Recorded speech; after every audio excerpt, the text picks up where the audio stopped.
1. Sugar half cup. Oil half cup. Vanilla essence 1/4 teaspoon. Pour and mixture blend it. into bowl.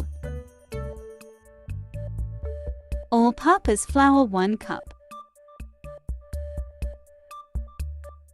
Baking powder 1 teaspoon.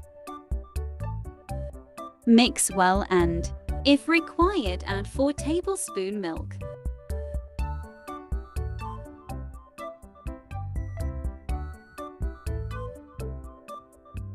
Pour batter into 7-inch greased and lined pan.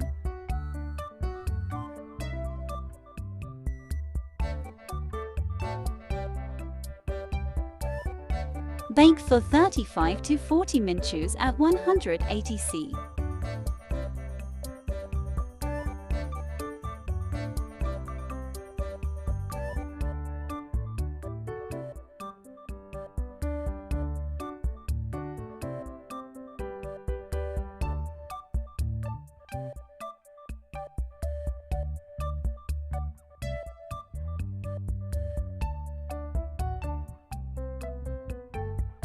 Vanilla cake is ready.